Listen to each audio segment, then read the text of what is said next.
Okay, recording.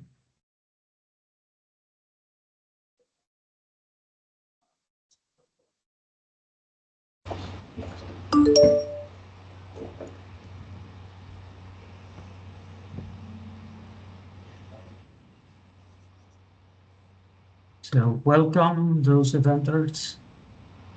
We wait a few minutes more.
For those that are already online, I should say that this session is recorded because some participants will not be able to join us, and the recording is to their profit.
So I propose to start.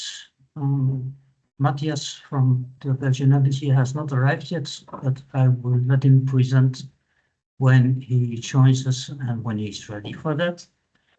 So I'm Johan Malin from FIT. Some of you already know me. I've been organizing quite some missions in Africa, mostly Western Africa.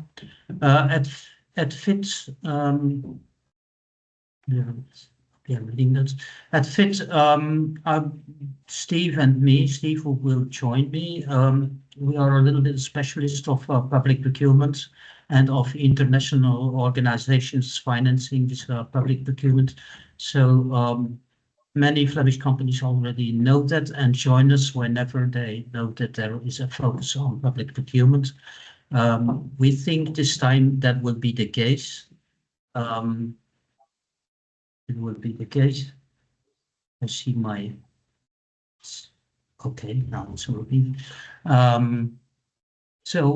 Because if I look at the list of participants, there's quite a lot of people that are in activities that are, well, wanted for governments because they prepare and they implement projects, investment projects, and they need some companies to supply things like goods, sometimes works, sometimes they need experts, and well, that is why we think this delegation will be a good one to explore the possibilities in this field. But to the other side, Rwanda is very ready for that, as they have a nice web platform where you can find all the public tenders. You can screen them yourselves, and even you can do some electronic bidding in the sense that you can submit your offer online. But I will come to that later.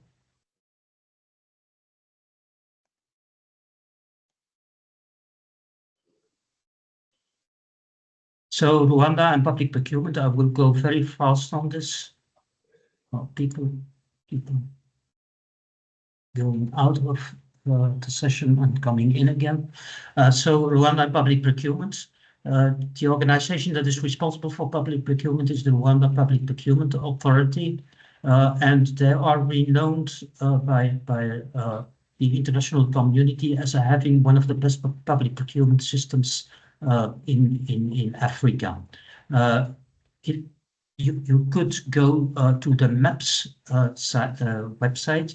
MAPS is an initiative by the World Bank and by the OECD.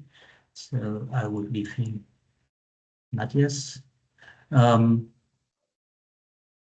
MAPS is an initiative by the World Bank and by the OECD, and they screen public governments on their public procurement systems. They have a methodology to do that, and people who are really into public procurement should go to the MAPS website.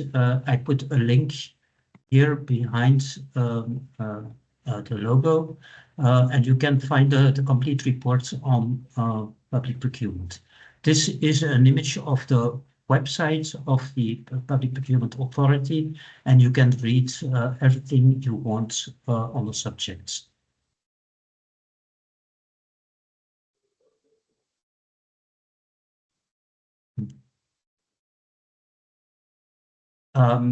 This is a summary. I would not read all this. This is a summary just to prove that Rwanda is really performing very well in this field. And the methodology focuses on several things. They look at the legal framework. They look at the institutions that are in place. They look at the practice. They also look more and more to e-procurement. Can you really go for a bid, for a tender from your desk at home? Because previously you had to travel a lot. You had to go to the developing country and ask for the bidding forms for all the documents. You had to travel a lot for that. But nowadays, more and more Western people can, yes, Western people can do that from behind the desk. Can do a lot from their desk at home.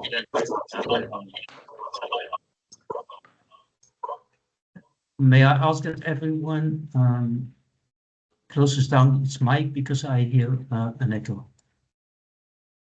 So this is the public procurement website from the Rwandan government. It's called Unikio, and if you see here, you can really search on this platform for all the tenders that are published. Well, not all, of course, the small tenders will not be there, but the most important ones, and certainly those financed by international organizations will be on this platform.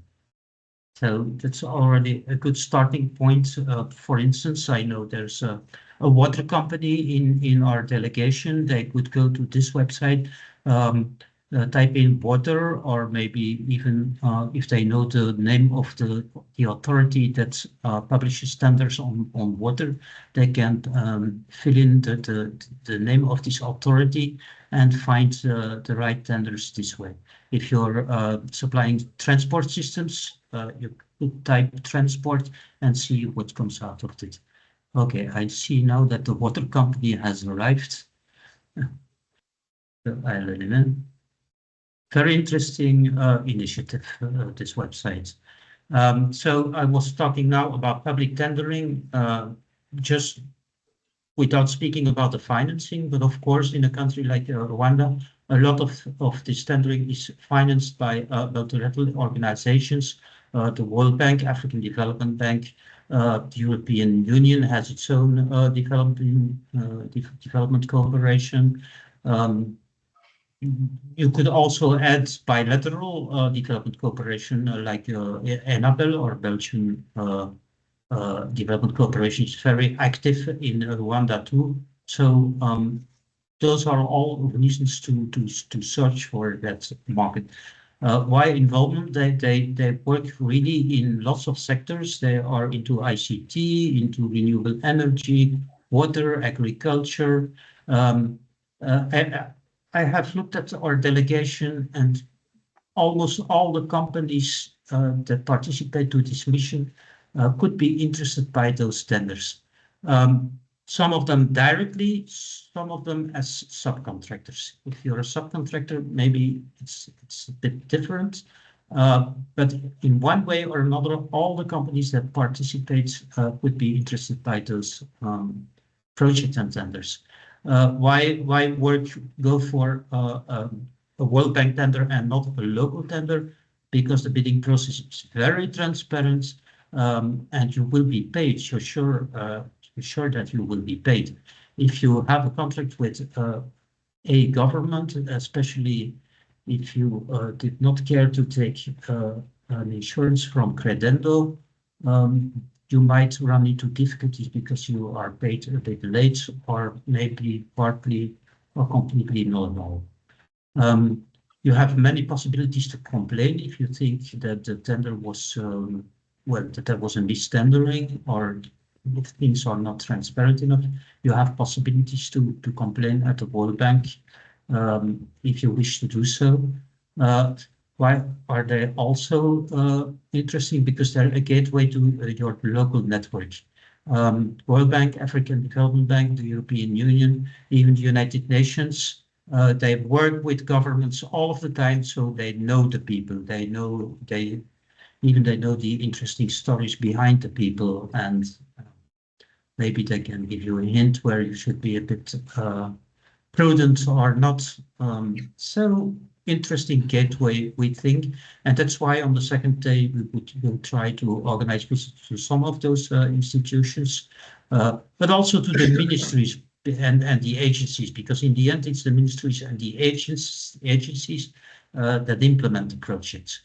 So to be clear, World Bank or African Development Bank, they do not really implement a project, and they will not even organize the tendering behind the project.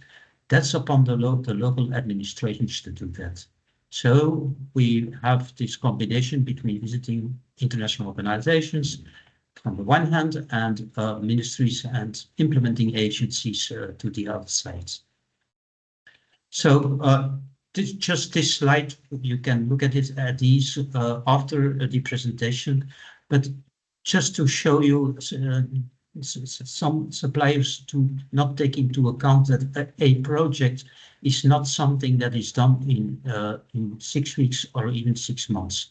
No, it can take for 4 years, 5 years, 6 years, and even longer for a project to be implemented.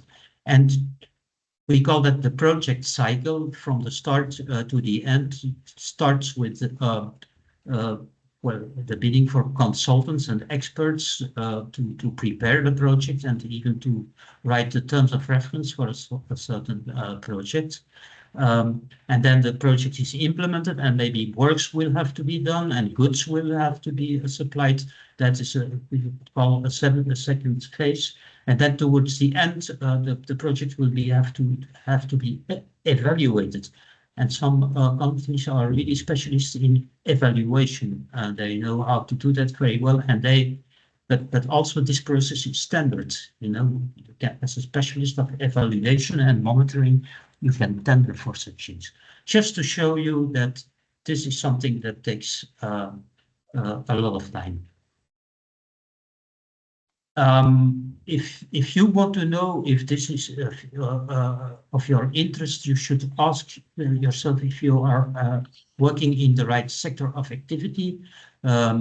If you have a target government you think you can work with, For instance, if you produce electrical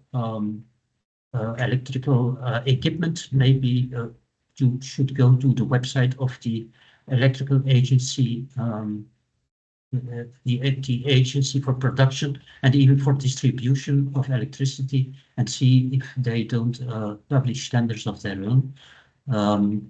So you will need a focus if you really want to work in this field. You need a focus, and you have to show that vis-a-vis your competitors, you have an added value.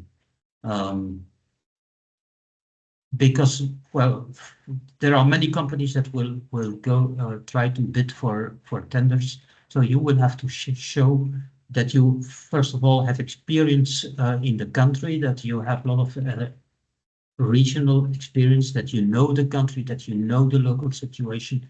And finally, you will have to offer something that someone else cannot offer. And this can be in the field of sustainability, it can be a technical thing, it can be your flexibility. Maybe you will say that all those tenders are won only by big companies, but it's not always true, because big companies have the disadvantage that they are not so flexible. They have solutions, take it or leave it, and not all governments like this kind of working with private partners. That's always, it takes time if you want to supply to governments and work with international organizations. It takes some time, so you will have to have some patience and build your experience. So we all know that time is money for you, and some companies want to move fast, but take into account that that taking part in public tendering is something that does not go so very fast. You also have to be prepared on your computer. You should have everything ready even before the tender is even published. You know, governments talk to the World Bank, and they make up strategies, and all those documents are available on the website of the website of for instance, the World Bank. If you go to the website and you click on Rwanda, you will see all the projects that they are preparing or already implementing, but you can also find the strategy and see where it goes. If you see that the World Bank is not into health systems in Rwanda, it could be the case that African development is focusing on health, or even that the European Union is focusing on that. So if you look at the strategy, you already know which websites you have to visit to make sure that you don't push your time. So be prepared. Also collect already information on the sustainability programs of a local government, and already prepare texts where you can show immediately that you are prepared. Because some of those organizations publish tenders at a very short notice, and you only have like 3 weeks to reply to that tender.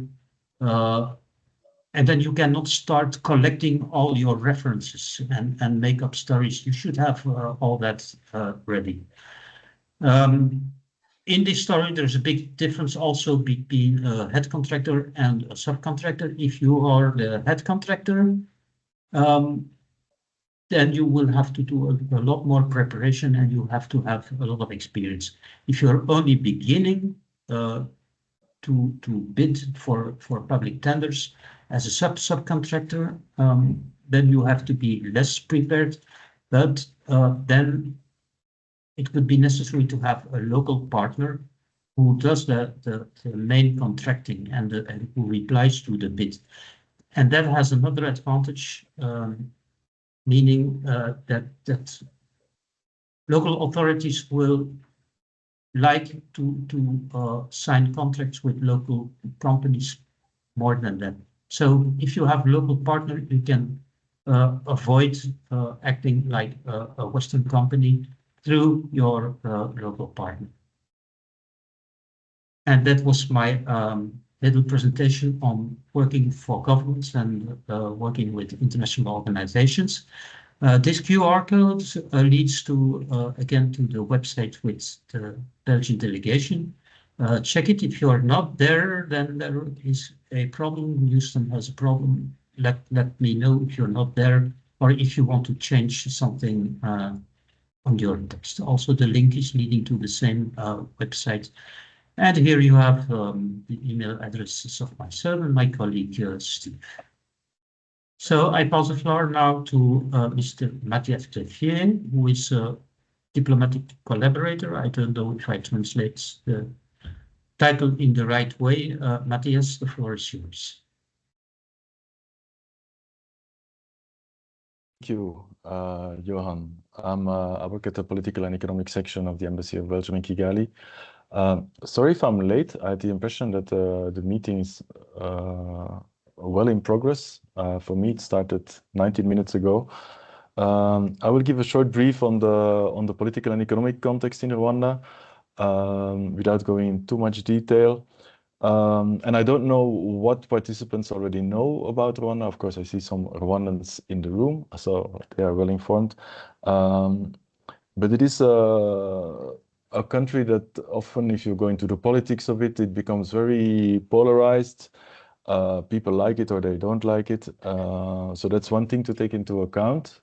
It's important to come here and have a look for yourself and look for the nuance, for the gray between the black and the white. And then it's also very important to realize that Rwanda was the country of the last genocide of the 20th century, and it's not. It's still very much. It still has an impact on the way the country works, on its political and economic priorities. Because the analysis is actually that the genocide against the Tutsi was caused by two things: a political exploitation of a perceived ethnic opposition between two groups, and the other one just the poverty in a country where many people live together in a small space. So this actually inspired the project of the government from '94 onwards. Internally, there are three big priorities. The first is the idea that Rwanda is a consensus democracy. So we don't get the more oppositional politics we are used to in Belgium or Europe.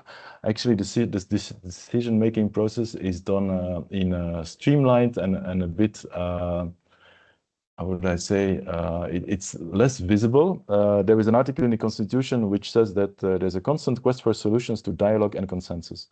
Of course, the figure of the president is very important. He's really the father of the nation. Most Rwandans are actually born, I think, less than 30 or 20 years old, so they never knew another president. The party is important. The Rwandan army is an important player, also economically.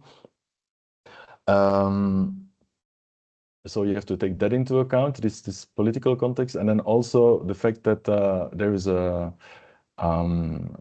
large insistence on the fact that now everybody is Rwandan. The people try to get beyond the ethnic divisions of the past by emphasizing that everybody is Rwandan, and if you work hard, you can make it. It's the idea that Rwanda is a meritocracy is very present. And then finally, and that's where this mission comes in order to avoid tragedies like you had in the past, there is a strong belief in progress, or a strong will to lift the standard of living of the Rwandans and to provide prosperity and better education. And Rwanda is very organized at that. Of course, they have this national strategy for transformation, which is at its second edition. I won't read you the whole thing, but I invite you to Google it, National Strategy for Transformation, NST2. It's about 5 key priorities. 2 priorities are more economic, creating decent and productive jobs and boosting exports. And then the 5 priorities are translated in 9 goals, and some of them really directly relate to your business. There is a wish to modernize agriculture and to let the sector grow by 6% per year, 250,000 new jobs per year. The government wants to raise private investment and raise export levels. There is a wish to promote the made in Rwanda, so to industrialize and produce goods in Rwanda, export them. Of course, these would have to be high quality goods that are relatively light to transport, because Rwanda is landlocked, so transport costs are an issue. Then, yeah, developing skills for the future, ICT skills, TVET skills. So if your company can bring skills or new technology, it will be well received. Universal access to clean water and electricity. I think they did a good job on electricity, but if you come here, you will see that people still carry around these yellow containers with water. So there's an ambitious goal by 2029 to give every household access to clean water, sanitation, etc. And then e-government, which is what Johan already mentioned, sideways. Digital ID system for its citizens, and all government services should be fully digitized. So there is a vision. Like with the previous vision, they will not get all the targets, but at least the direction is clear. And then I also mentioned some handicaps for Rwanda. They're landlocked. Countries in the neighborhood all basically try to do the same. And there might be a debt issue growing when the government does not manage to raise its taxes and lower its defenses. Its spending. So priorities, I mentioned them. They want to grow on the one hand agriculture, cash crops, and on the other hand, the services sector, tourism, the conference businesses, finances, business services, ICT, logistics, and accounting.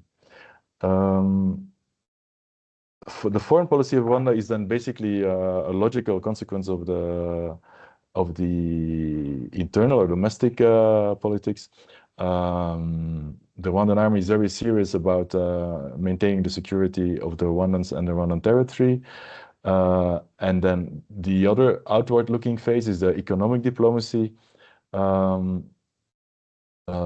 trying to attract investors, multinationals, especially those that bring new technologies and or new human resources, and that contribute to realizing these objectives of the National Strategy for Transformation. And also there is a certain, I mean, the Rwandans, they are very self-conscious and they don't take whatever foreigner says for granted. They will, they also have their own culture and tradition, and they've successfully gone back to the past and brought back old concepts and applied them in a new way. So if you come here, you should in a way be pragmatic, transactional, humble, and try to first gain the trust of the government and then work with them, not against them or what do I say? It's important to, I mean, the country is too small and the government is an important economic player. There's no way around them, I would say. You have to know what they're doing. So to conclude, I would say Rwanda is a success story in the region economically. The political model is not that one of Belgium or any European country. It's more like Singapore or maybe China. It's based on a strong and directive leadership, a belief in progress, like these national plans. They're the expression of a great ambition. So far the model seems to work, but it's fragile, and it's very much dependent on the transition from an economy which is private but in which the government has a big stake to one where more economic actors from outside are allowed to work and benefit. So that's it. That's my short political and economic brief. If you come to Rwanda, you will be able to make your own idea, and people from the embassy will be there as well to answer your questions. Thank you.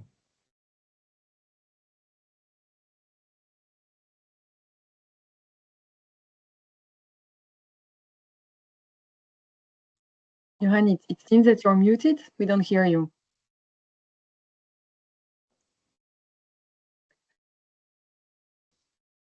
It's my turn. I'm so sorry because there's some construction works going on here. That's why I closed down my mic. Yes, Giovanni, I with pleasure I give you the floor. Giovanni is the CEO of EBCR, I think, and also of Big Pharma, and also a second company called Agrotech. Giovanni, I give you the floor. Okay, hi. So my name is Giovanni Davite. As you can deduct from my name, I'm Italian. Our family has been, so I was actually born in Congo when it was still Belgian Congo. I was born in Stanleyville, now called Kisangani. I've lived in Belgium many years. Part of my university studies then after that in Belgium. So I also know Belgium very well. You know, all my studies were in Belgian school here in Kigali. Anyway, so nowadays, so our family has been in Rwanda since 1966. And since 1969, we have the Kipharma Agrotech Group. So we have 3 companies. Kipharma Wholesale. We import and distribute pharmaceutical and medical products. We have Kipharma Retail. We have 6 pharmacies in Kigali. And then we have Agrotech. So that's a company that imports and distributes agroveterinary products, so products for small farmers. So we have seen, and we have 12 franchises in the country. So we have seen all sorts of things in this country. So on top of that, I'm also president of the European Business Chamber, and I'm honorary consul of Italy. So yeah, so you know, I've myself, I came back full time in Rwanda in 2016. So it's now 8 years I've been back full time in Rwanda, and we have seen we've had good and bad times. And I think that in a way, you know, what I always tell people that want to come and do business in Rwanda is that you need to have standing power, and you need to believe in what you're doing here, because it's not always, Rwanda is not Congo. You know, in Congo you can go there and make a very quick buck very quickly. You can also lose money very, very quickly too. Another example I often give is that, you know, there are some Belgian companies, some very well-known Belgians that I will not mention here, that, you know, one of them is called Le Roi Blanc du Congo. You know, they came here to Rwanda and they failed. They failed because their way of doing wasn't appreciated here. And also, you know, you need to be patient. So that's I would say the first thing I would tell to you and to potential investors, whether they're Belgian or non-Belgian that come here. You need to have a long-term vision and you know and standing power. Number one. Now, the context from an economical point of view, business point of view, is that, you know, we are in a country that is really growing fast. You know, the economy is growing at 7, 8, 9. I mean, we've even had growth of 10%. But anyway, you know, it's important growth, and you can see this growth. Okay, Kigali is developing at neck-breaking speed. You know, even when I go away on holidays for a month or so, I come back and I say, oh my God, you know, what's this building going on? So it's developing. It's developing very much into a place that is attracting more and more investors, more and more people more and more companies that are, you know, instead of going to places like Nairobi or to put their African headquarters, they prefer, because of the quality of life and the cost of life also you have in Kigali. you know, they prefer to come to Kigali. And you know, and also what you see is that there is more and more an African elite that is coming to Kigali because, and they're bringing their families here. You know, they're buying apartments, they're buying investments, they're investing their money. You know, also nowadays, you know, bringing money from Africa to Europe, it's just a nightmare. You know, especially in Belgium. I mean, you know, we've had so here, Africans are fed up, being rejected with their money in Europe. They don't particularly like Dubai, so they like Rwanda. They come here, you know, and there's a lot of investors from all over the world, by the way, not only from Africa, but also from Asia, China, Europe. They are investing a lot of money here. So, in terms of opportunities for companies that want to come here, so Johan, you spoke about the working with government. Indeed, you know, you can work with government.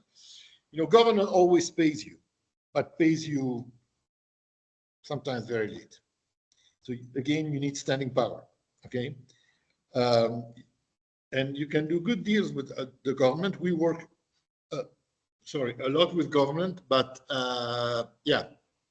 You know, they promise you to pay you after 60 or 90 days. In reality, they pay you at 120 days, sometimes at 180 days. And then you say, oh, but you know, in the contract, there is a clause that I can charge you interest. And they say, yeah, you can charge us interest, but you have to sue us. I say, okay, I'm not going to sue you. Because the moment you sue them, then of course you cannot work for them with them anymore. So yes, government definitely. I would warn you, if you are thinking of just bringing a product that is competing with products that are coming from China and Turkey and places where, you know, you have definitely cheaper sources, I don't think it's a good idea. Okay, so if you're coming to Rwanda, you need to understand. Maybe you have a product that either caters for all these elites, product or service that are coming to Rwanda, okay, that are sophisticated, people that have spending power. There is definitely an opportunity there. There are more and more people coming and investing in software development companies. So they find developers here that do software development for companies in Europe. You know, India is becoming saturated and too expensive, so people are coming here, and we have good universities here, including Carnegie Mellon, the university, CMU, which is an American university, so they're very high quality. So that's another opportunity. Or come to Rwanda if you have a regional vision. If you want to make Rwanda a place from where you will either distribute or manufacture something that then you're not going to sell only to Rwanda, but also to neighboring countries. So in short, if you're coming to Rwanda to sell something that doesn't really differentiate from Chinese or Turkish products, and most likely is more expensive, and especially you're only aiming at the Rwandan market, don't bother. You know, you need to have either something that is really niche, and or that you have a regional vision. Okay. Also, you know what the Matthias mentioned, and ST2 and so on. You know, what the government really likes to have is to have investors here that come and invest in industry and create jobs and then especially generate opportunities to bring foreign currency into the country. So on that point, again, I always say that you know, because we're landlocked, if you're going to manufacture anything in Rwanda, you have to think about a product that has a high value per kilo, okay? Because whatever you're producing in Rwanda and then you need to export, the transport is going to have an impact, okay? So, you know, for example, if you're sending it by air, it's anything between $2 to $5 a kilo. So if you're manufacturing a product that sells at $5 a kilo, well, you know, by the time your product lands on the other side, it's $10. So it has doubled. You're not competitive. If you're doing something that costs $100 a kilo, or even better, $1,000 a kilo, then, you know, Rwanda becomes very interesting, because then the transport component is definitely very, very small, and then you can do something very competitive. The advantages of Rwanda compared to, you know, to many places even around us, you know, very little corruption. There is regulation, sometimes a bit too rigid, but there is regulation. You know where you're standing. You know, you're not running the risk of having, you know, a guy coming and said, "Oh, you didn't pay tax X." What's tax X? Well, he just invented it. Of course, he wants a bribe. You know, you don't have that in Rwanda. Okay, you have clear regulations. As I say, you know, the flip side of that is that it can be rigid, and then it's, you know, it's safe, clean, pleasant climate. So all that plays in favor of Rwanda, and all that I've told you is why I decided after many years in Europe to come back here, because yeah, many things that I've just mentioned are not in Europe anymore. Voilà. Merci. Thank you so much, Giovanni, for your very open and very hands-on presentation. We like it like that. No roses without thorns, I would say. So, but most of it is very positive, but you have to be careful once in a while. If you want to be careful, you have to know also a little bit about the legal context. And that's why we have Chloe here from the company Liedekerke. Liedekerke will participate to our mission, but it will not be Chloe, it will be her colleague who participates. But Chloe is already willing to present some of the services that Liedekerke is offering in Rwanda. Thank you, Johan. So, hi everyone, I'm Chloe. I'm working for Liedekerke, a firm that you might know because it's originally a Belgian law firm, one of the largest independent Belgian law firms. So, with the main office in Brussels, and we have an office in Kinshasa and one in Kigali that opened 5 years ago. So, I'm an employment lawyer myself, and I'm also the COO Africa of the firm, meaning that I supervise our African operations from Brussels, and I used to be based in Rwanda. So I spent almost 2 years there, and I came back in Brussels only a few months ago. And I'm also a board member of the European Business Chamber. So I have only 10 minutes to talk about the key legal requirements. As you may imagine, that's not enough to go through everything that should be said, but I will try to navigate a little bit the main important things to keep in mind. So as you've heard, Rwanda is a fast-growing economy. That's something that you already know and also heard from the previous speakers. That means that there are quite an amount of laws that are being adopted on a regular basis. So laws, regulations, and also ministerial orders. What can be sometimes challenging for companies and also for lawyers is to know really how to interpret and how to implement those laws. So we always advise our clients to remain flexible. Of course, you will not have principles that will switch from one day to another, but there might be some nuances that you might not have anticipated while reading the law. And so as a law firm, we tend to spend quite a lot of time with regulators and administrations to ensure that we understand the way they want the laws to be implemented, so that we can provide the best advice to the clients. So that's important. Keep some flexibility in mind. But if you're used to doing business in other, maybe neighboring countries, you know that it's an important thing to keep in mind. So that's one advice. first thing first, when you want to enter a country, you will need to decide on the best type of company. In Rwanda, you have to choose between a company limited by shares, a company limited by shares and guarantee, or a community benefit company, so one limited only by guarantee. Once you've chosen the best suited type of company, you'll have to incorporate the company and register.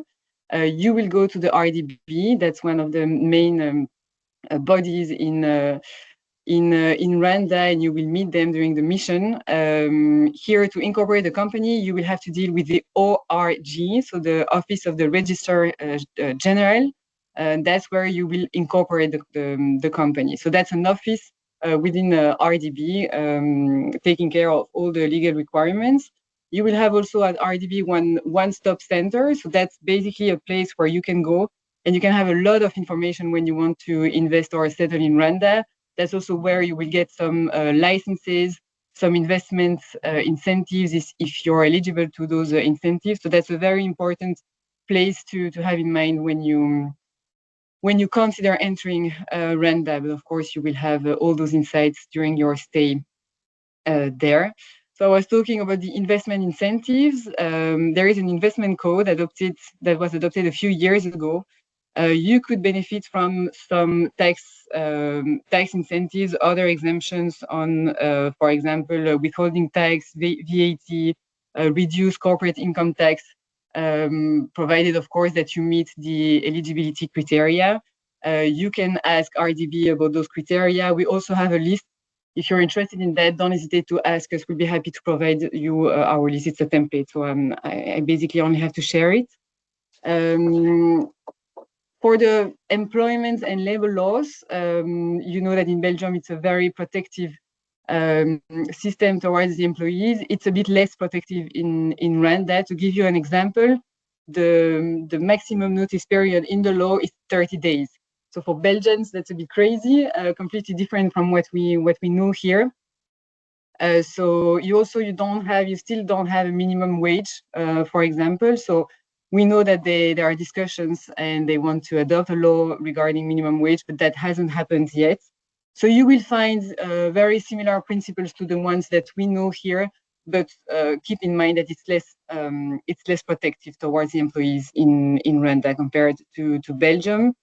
One important thing as well is the working permits for expatriates. It's not that easy to hire expatriates when you work for an entity registered in Rwanda. You will have to go through a market testing test, labor test, and you'll have to prove that you're not able to find a similar profile in Rwanda. That's a bit heavy, the process. So again, one takeaway to keep in mind.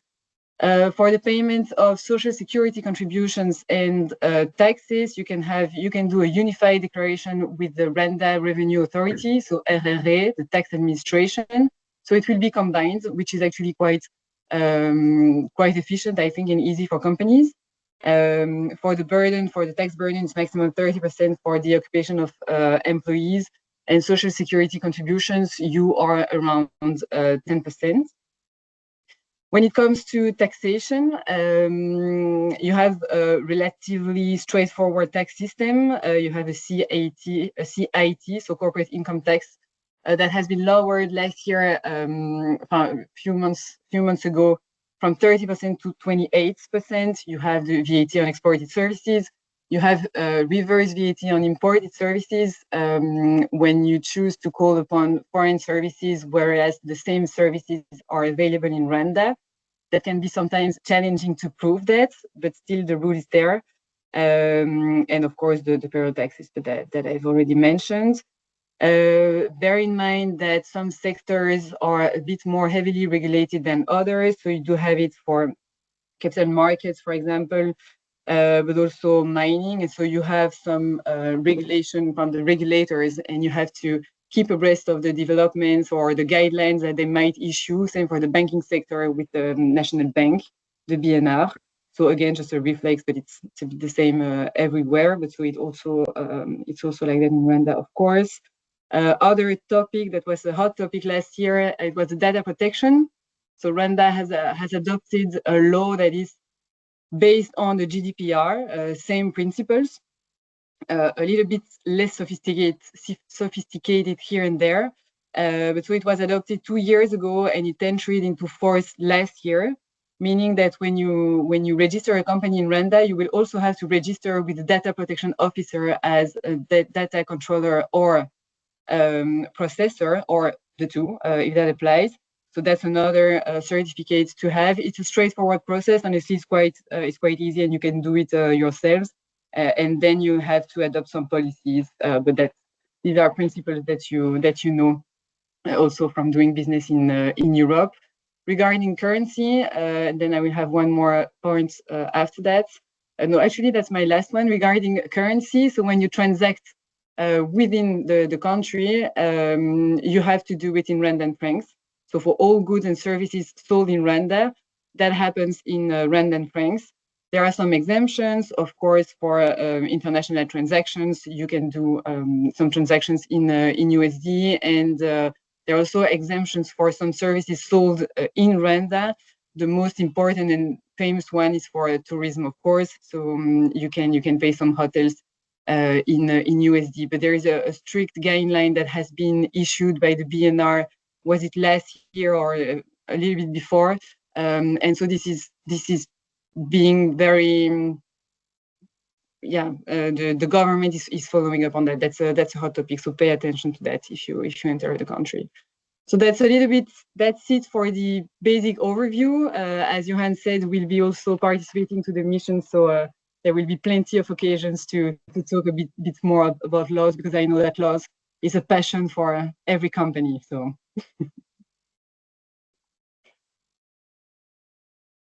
Thank you, Chloe. So indeed, there is room for questions at the end of this session, and also a colleague of Chloe will join the mission. So if you have additional questions, you can ask them in Kigali when we're there. So now I give the floor to Emilienne from the company Skoll for, well, more practical story on your company. Emilienne, the floor is yours. Thank you, Johan. Good afternoon, everyone. As Johan just mentioned, I'm Emilienne Benurugo and I work with Skoll Brewery. I've been with the company actually since now 8 years, and I look after the corporate part of the company. So Skoll is actually a Belgian family-owned business that is operating in Africa, the whole continent, and our headquarters are in Brussels. The company is in different sectors. In Africa, it's brewery mainly, but Brussels and Luxembourg, we are in real estate mainly. So we started in Rwanda in 2009, and we are in beverage production, non-alcoholic and alcoholic beers, but we also do water.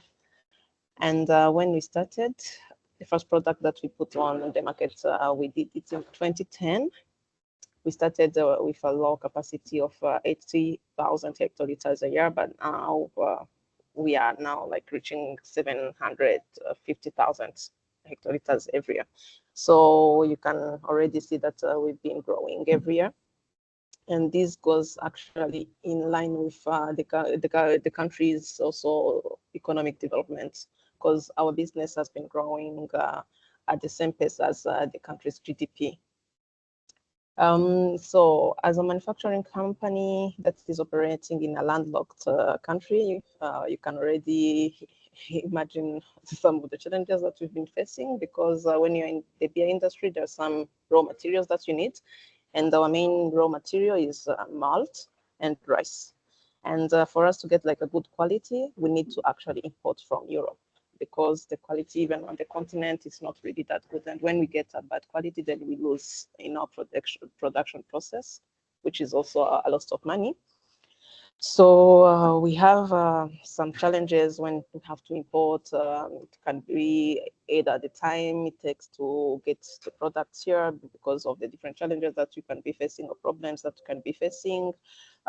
Lately, you know how with Ukraine now, we had even like an issue because the malt was being scarce. So we had to get some innovative ways of getting our malt. We have also other challenges, of course, the like Chloe, Giovanni, you already talked about them, like getting skilled labor in some specific domains can be an issue when you have maybe like as we're in the brewery, so we need some people, very key people, like who know how to really produce a beer, and that can also be able to control the quality. So when we started, it was a challenge. But then the good thing is that you can always get those people from abroad. You just need to make sure that you comply with the regulations. So you allow 3 experts that can come in anytime. But then when the moment you need more, then you have to justify. As Chloe mentioned, you need to show that you cannot get that kind of person like on the local market or in the region. But you manage to get it, and you can get the work permit for them. So another challenge, as we were actually penetrating on a market that had a monopoly. So the group Heineken has been in the country for more than 30 years. So it was a challenge, but it was a good challenge for us. So today we are actually half of Heineken. So it's a good thing, because then it also shows that the market is growing. Because last year, both breweries actually were somehow producing less than what the market was demanding. So which is a good thing for both the companies. Another challenge that companies face is getting finances. So it's good that Bea is attending the meeting because she's in the banking sector. Currently, when you need like to get maybe a loan from here, a bank that is operating from here, you need actually a collateral, and it's not everyone that has a collateral. For us, we're a big company, so it's not an issue actually. I would say that we don't face that challenge a bit, but for smaller companies, it's a challenge. Also, when you're in trade, we have actually another challenge of foreign currency, getting like dollars or euros.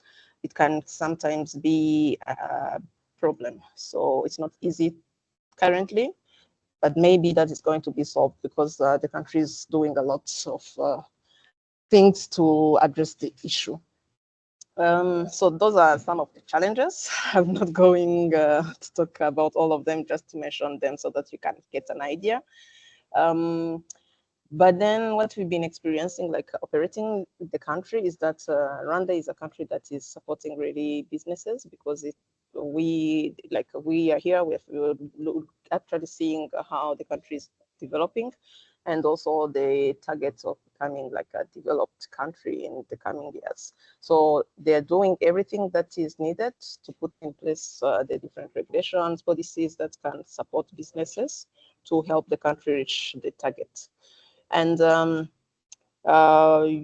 actually, Chloe and Giovanni, I also mentioned it. And so there are different things that have been put in place. Like even if we are in a landlocked country and we are facing the challenges of bringing products in the country, the government is at least like working on also collaborating with the neighboring countries, putting in place different non-tariff barriers, putting in place regional customs regulations, so that when you're bringing a product, you don't have to go through different processes at each border, but you just do the process once from any border, and then your products can get from Kenya to Rwanda immediately without having to stop at each border.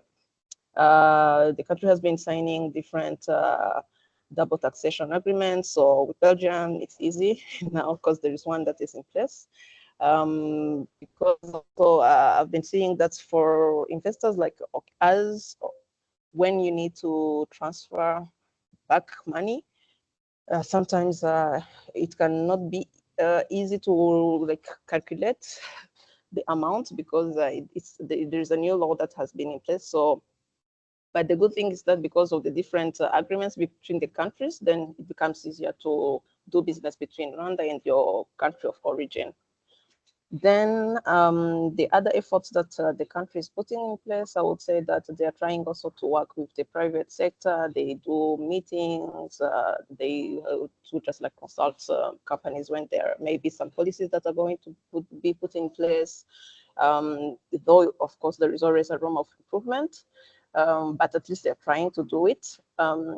They've been putting in place industrial parks with giving benefits and incentives to actually companies that are being like established in those parks, so that we can get, let's say, if you are producing something and you want to export it, then you can get an incentive depending on the amount of products that you're actually going to export. Let's say 80%, you get a certain incentive, and you can maybe export like at a certain level. So there's different incentives in place. And Matthias also mentioned the fact that this is a country that is into more digitization.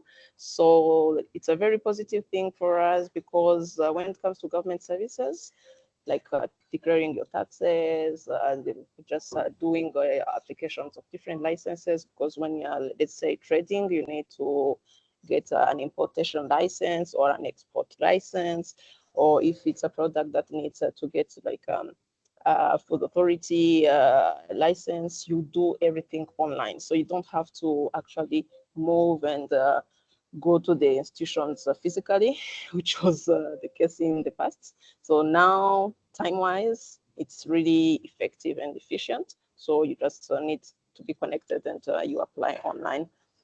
Then also, Rwanda is promoting a lot local production, local manufacturing. So we call it Made in Rwanda, and export, because we want to be also efficient. We want to also be able to export, and of course, be able to bring in some foreign currency. So they're really putting a lot of efforts in that, and they've been giving out some funds, some loans to push that part.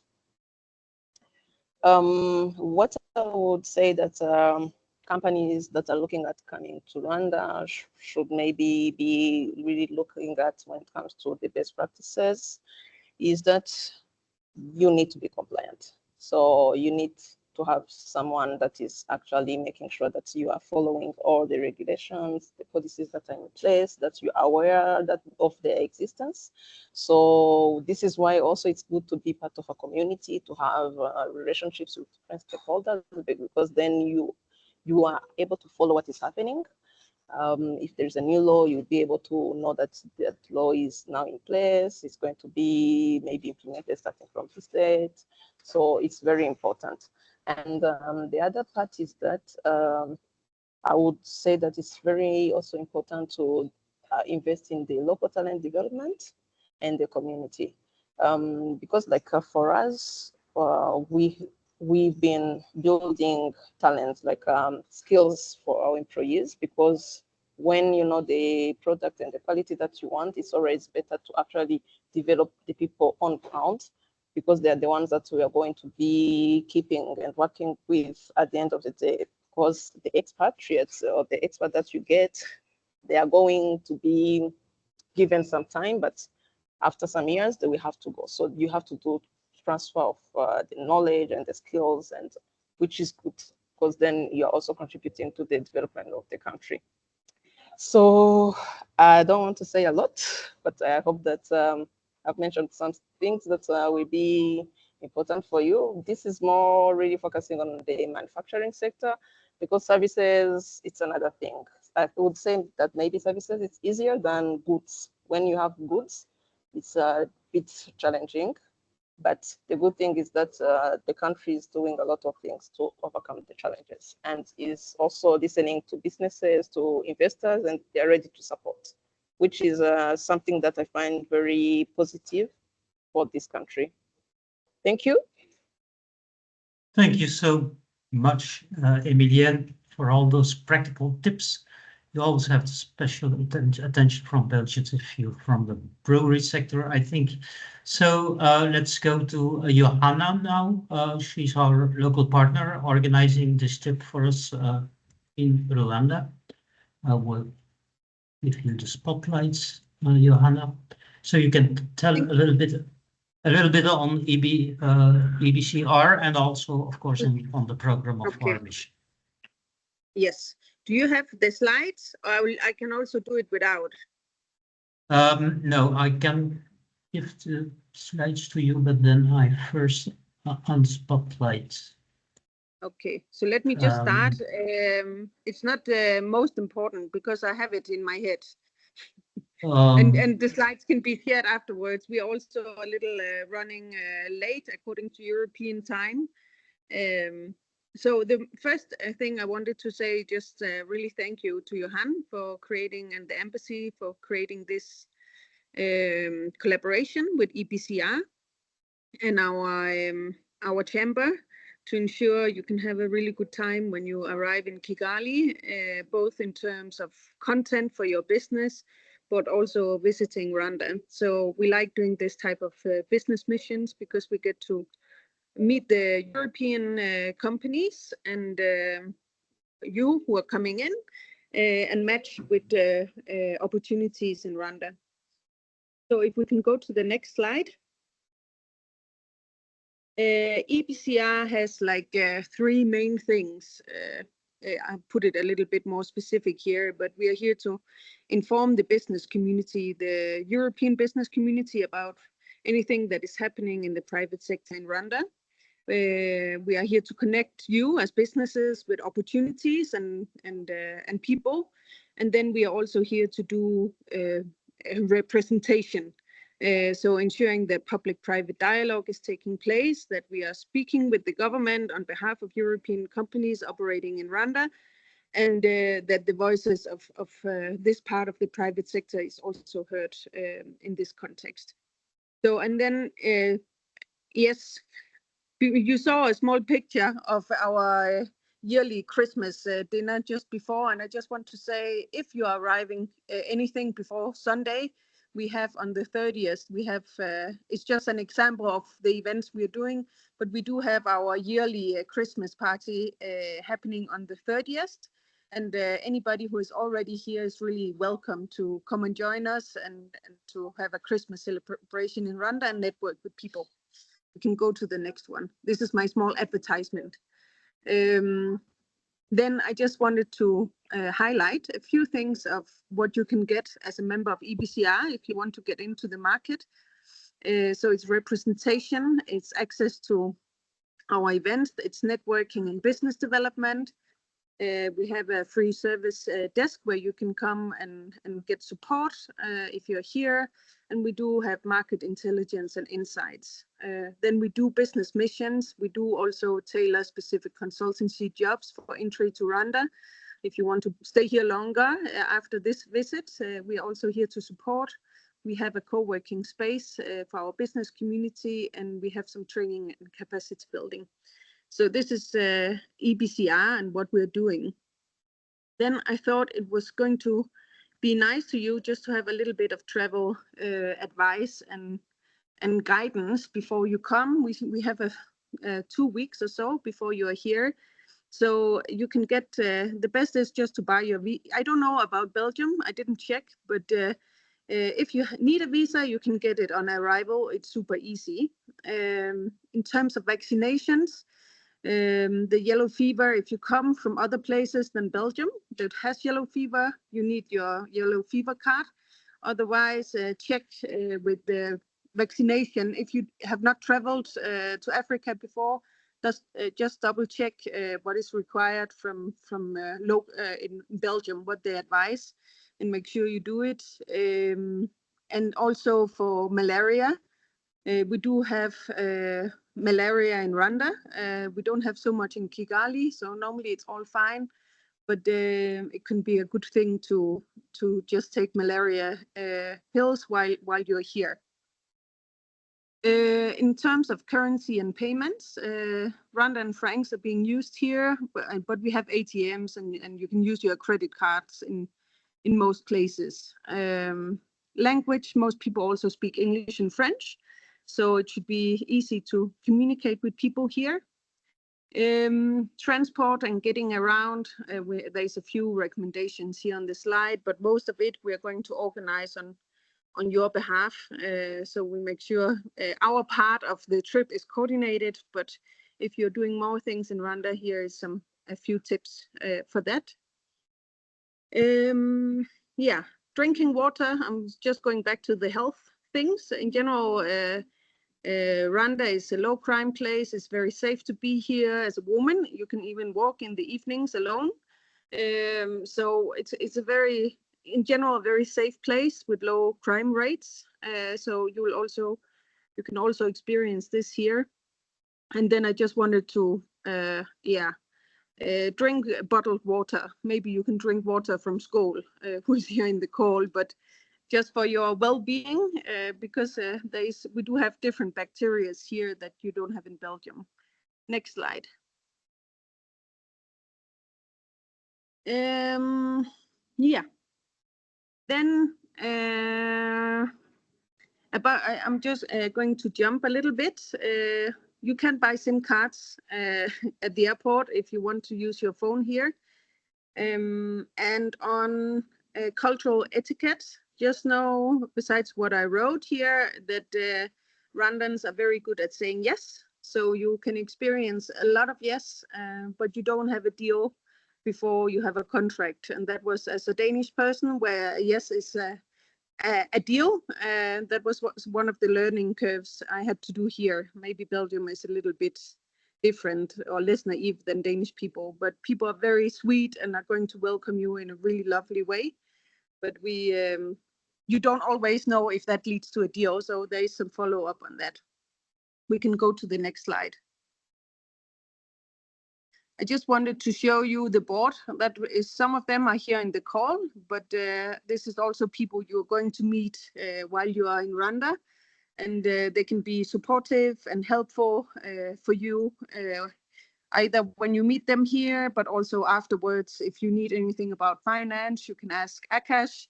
Bea is from INM Bank. Victor is a business consultant. Chloe is our lawyer. We have a very strong and supportive board who are always happy to follow up with you afterwards. The next one. This is our team. So somehow we have managed to hire only women. And I'm saying I'm not biased, but we just have some very qualified good women here. So this is the team who are going to support you while you're here. Make sure that logistics and meetings are going well, and they're going to be with us during the days of your stay. Then the next one, I don't have to say so much about that. You can just see who our members are if you're interested, and you will have these lists of people. Some of them you will also meet during the reception on the first day. So this was my small introduction to your visit to Rwanda and for our business mission. I don't know, we didn't talk so much about the program itself yet.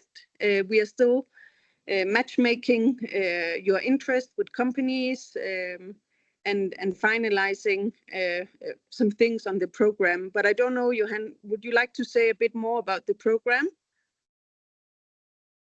Well, I will send the program to everyone after this session, so I do not think we have to cover that now. Okay, As gaps are still filling in, as Matthias said in the mail, we still have to flesh up some parts.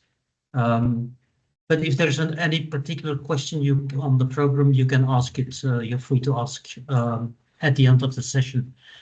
And that will be after we have listened to Simon de Schutters, who happens to be living in Kigali and will have a program for us for Sunday. So I have seen on the list that many of you will arrive already on Saturday. So if you, even some people are coming from the FIT mission to Tanzania and travel either on Friday or Saturday. So on Sunday, we will have a small program. You're free to join that. But Simon will tell a little bit about himself, also about cycling, because you know next year we will have the championship of road cycling in Rwanda, and the little things he's offering to us are in relation to a bit in relation to the UCI championship too. So Simon, I give you the floor. Thank you, Johan. Yeah, as Johan already said, I am spending my time between Rwanda and Belgium. I've lived the last 7 years in Rwanda, spending a lot of my time cycling, and now I'm co-founder of both a cycling cafe hotel, a cycling event company, and a cycling tourism company. So many things that have to do with cycling in Rwanda. We are slightly or a lot involved. And that's what we want to offer you, those who arrive already a bit early. We want you to discover Rwanda as a cycling destination, a cycling sports place as well. And for this date, the 1st of December, we want to offer you several options, which we can either, depending on the interest, combine or do split groups.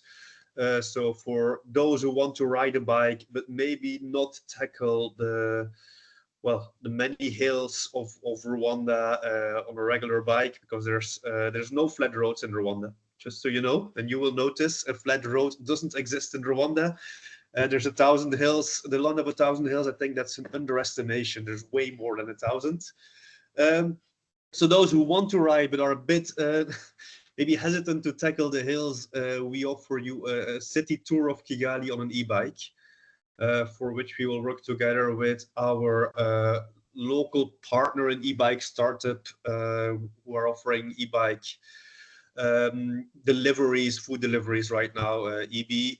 So a guided city tour of around 30 kilometers, with which we will focus on Kigali in general, but also go to some of the roads of the upcoming World Championship road cycling, the two main hills of the challenge. So we would go around where we are located, which is the Kigali Convention Center and the areas around there, Kimihurura, but also where you will be staying. It's in the center of town, which is close to the wall of Kigali, which some of you might have already heard of.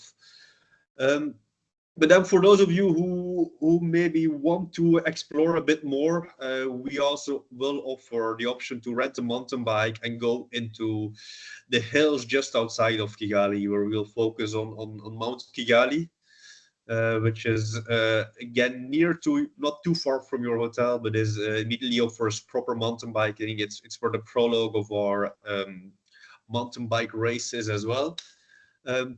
And then third, we want to offer people of you who maybe say, I do not like cycling at all, just the option to do a walking tour of the city as well.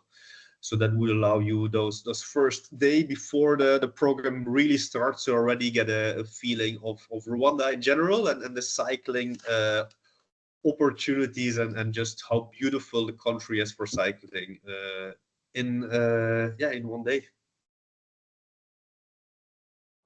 And I think then Johan, you will send more of the details that you can share with them. I shared with you the proposal, but like now you're all aware. Okay, Simon, thank you a lot. I thought it was interesting to present you, because we tried also to organize things around this World Championship. We hoped to have some suppliers in the field of sports in our mission, but unfortunately, we did not have a reaction. Of course, the roads in Rwanda are already good, even if they're not flat. They're quite well constructed, I think. So, but I would send all the details Simon talked about to you, and maybe do a little poll to see when exactly you arrive, and if we have enough participants for one or more of the activities that Simon is proposing. So you will receive that mail even later today. Now the floor is open to you, to your questions. I will have a look at the chat to see if there is questions. No, there is no question on the Q&A. So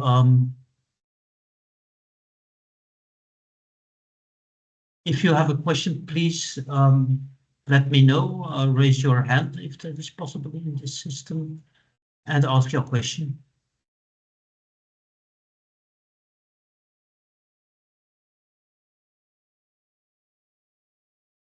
I see no hands raised.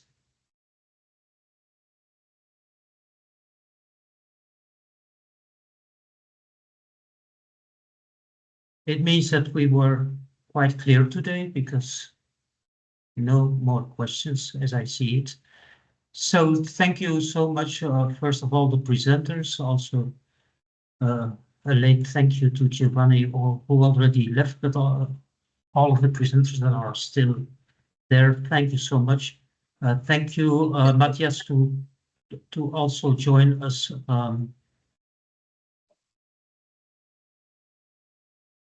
Matthias, did you want to say something? No.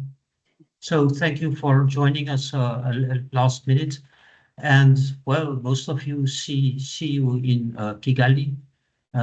If you would still think of questions, please don't hesitate to send them by mail to me.